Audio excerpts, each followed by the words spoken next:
those, he had Bundini Brown, but all of those guys knew I'm going to play my position. I'm going to play my position because you know what? I'm not Angelo Dundee, but listen. You can't mention Muhammad Ali's name without mentioning Bundini Brown. Bundini Brown was incremental in Ali's success, right? Even to the persona of a Muhammad Ali, he was incremental in that. You young kids go Google who Bundini Brown was. He's the guy that taught Muhammad Ali how to be hip and street, right? So, but Carl Froch, I get it why he feels that way. Because if I sit down and think about it, I'm not talking people's business, but Robert McCracken has earned more money training Anthony Joshua than what Carl Froch earned in his career. And Carl Froch is a 3-time world champion. Work that one out. Carl Froch is the one that sold at 80,000 in Wembley versus him and George Groves a decade ago, right? So all of those kind of things is like, you can be riled by it. It's human nature to be riled by these things. But what I didn't like is like, if you DM me and we're going back and forth, that's not public. You know what I mean?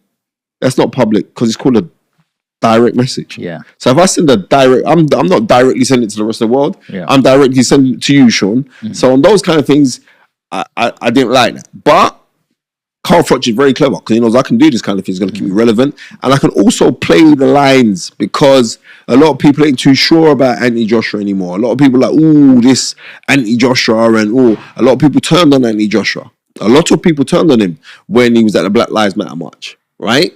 A lot of people turned on him. You can't say he never because you did, right? And he didn't even say anything wrong, right?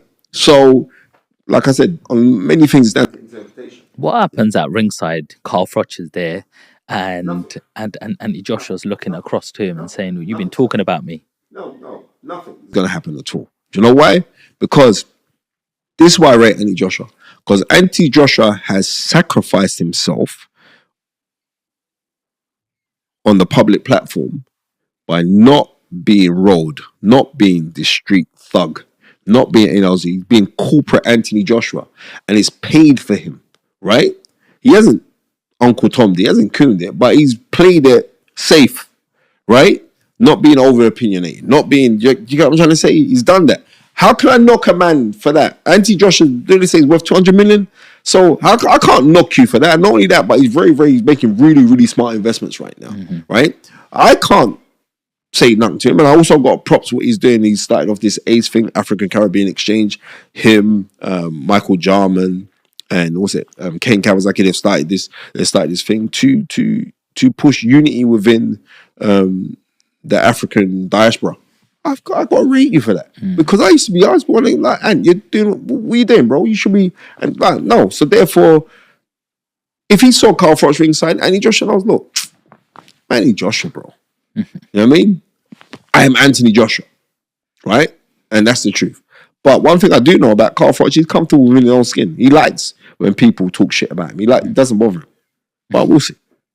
So being that we're on the heavyweight scene and we're talking all about that, was it a shock to you when Usyk beat Tyson Fury earlier this year? Not at all. Because Usyk is very good. It wasn't a shock, but I still picked Tyson Fury to win, right? Simply because Tyson Fury can do genius stuff in that boxing ring. I've witnessed it. I've seen it. He does genius stuff. But if you understand what you're watching, if you can understand what you're watching, then you know that was freaking clever on what Tyson Fury did. But Usyk is a different breed. Totally different breed. Very highly skilled. Like incredibly highly skilled. Knows how to, and like he's like, you know what Usyk's like? Usyk is like Chinese water torture. You know, like little drops of water. It just catches up with you till it drives you insane. And that's what he did. You can see from the first round, from his southpaw position, that he stood with Tyson Fury. He's throwing left hand straight down to his body. He's throwing a jab to Tyson's body from the first round. And what he was doing, he was deliberately doing that. That's to lower Tyson Fury's guard. And he lowered his guard. He had to wait till round 8 and 9 before he could let off a big shot. And he let off that big overhand left on Tyson Fury that had... Yeah, it looked like it broke his nose or something. Yeah, exactly. The way it just went and hit him, and Tyson wasn't the same after that. Exactly. You know what I mean? He's wobbled up with her. So because of that, Usyk is just another level. You know what I mean? He is. So that I wasn't shocked that Usyk won the fight. What I am shocked about is that he could hurt Tyson Fury in the way that he did. Because prior to the fight, me and like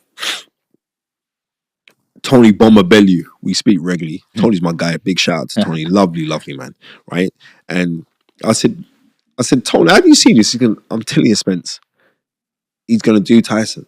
He said the guy mentally drains you when you fight him. I remember Tony Bellew put up a very, very gallant performance against him before getting knocked out. Yeah. He said the guy makes you fight his fight and you're always weary in there and he mentally zaps you.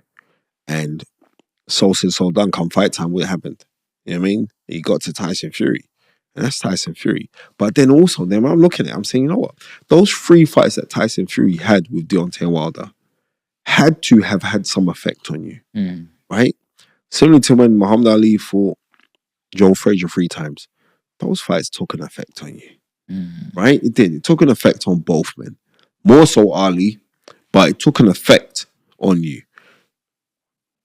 Those 3 fights, the 3rd fight was one of the best fights I've ever seen in the heavyweight division. You know, God's got to be real. Right? But the first fight, when Tyson Fury gets knocked down, he's down on the ground, he just rises up like he's Lazarus. Like, you're thinking to yourself, like... He done The Undertaker. Yeah, he did. You're thinking to yourself, what am I actually watching here? Yeah. Right? But I think those fights have taken a toll on Tyson Fury. And Usyk took advantage of the fact that those fights have taken the toll because he's technically sound and he's a very, very confident man. And he came out victorious.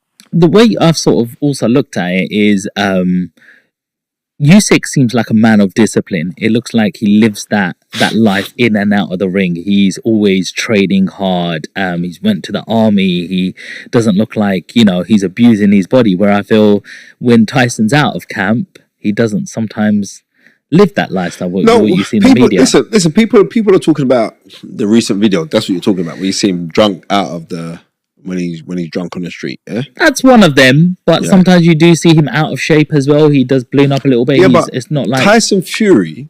If you look at Tyson Fury has never had a body beautiful. He's never been, oh my goodness gracious, look at Tyson and all right.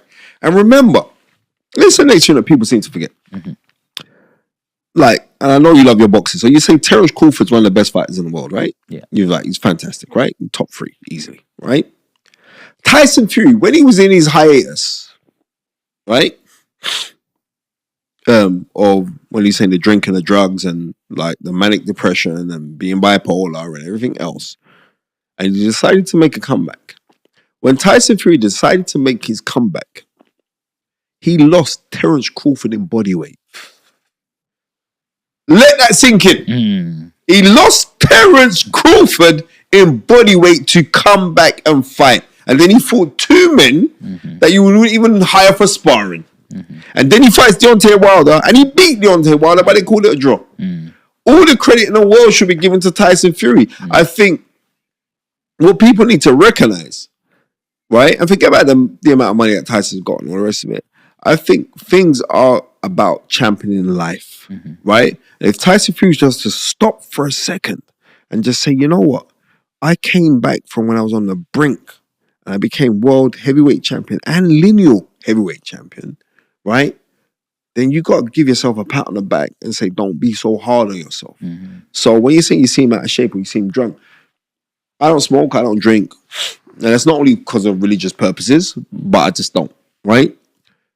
And Tyson Fury is allowed, I would say, to let his hair down. What little he has left, right? I would say that Tyson Fury, we shouldn't be looking at Tyson, oh my goodness gracious, he was out and he was drunk and blah, blah. I'm just looking at that and I'm saying, that is European culture. Do you get what I'm saying? I'm not, that's European culture. So what? As a fan, though, like Tyson Fury has been my favorite. I used to watch him on Channel 5, when he was back in the days. Yeah, them times, like, when I'm seeing, I'm